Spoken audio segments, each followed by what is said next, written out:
In this video, we're going to talk about whether a given sequence increases or decreases. So the sequence that we're going to talk about here will be determined by En divided by n. Okay, so as you should know, the sequence will increase for all n if an plus 1 term is greater than or equal to the an term, okay? And also decreasing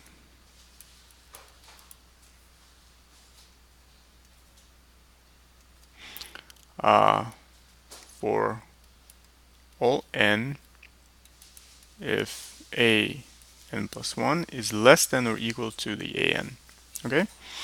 So in order to determine whether it increases or decreases, we will need to have the n plus first term divided by the nth term.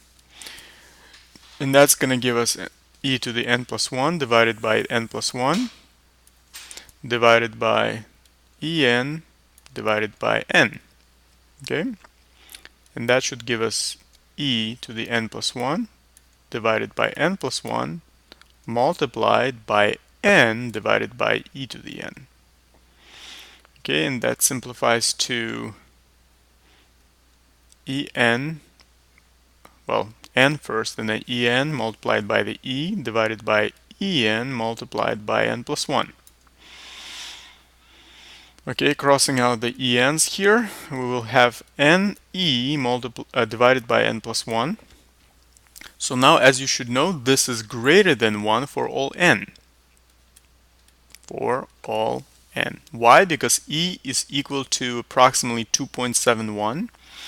Right, so even for the lowest value of n1, you will have 2.71 divided by 2, which is greater than 1, and so on for all increasing n values, right? But before we deduct that it's increasing for all n, because we suspect that it does increase, we have to multiply both sides of this inequality by the nth term of the sequence, okay?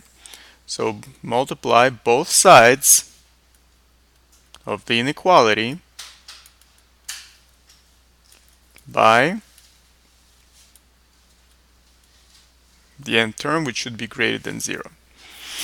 Okay, so we're going to have ne divided by n plus 1 multiplied by the an is greater than an, of course, right? Because 1 times the nth term is just the nth term. So that is the same thing as saying ne divided by n plus 1 multiplied by the original given here, right? So e to the nth power divided by the n, and that is equal to n plus 1 divided by the n plus 1. And that is equal to, because now we can cancel out the n's, the common factors, so we'll have e to the n plus 1 divided by n plus 1.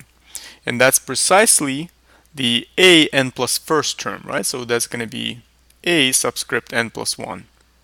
Okay, so that is indeed greater than the nth term for all n. So there you go. This function, sequence will increase for all n. So we should just say increases for all n. So hope this tutorial was useful for you. Please subscribe, and I'll see you in my next video.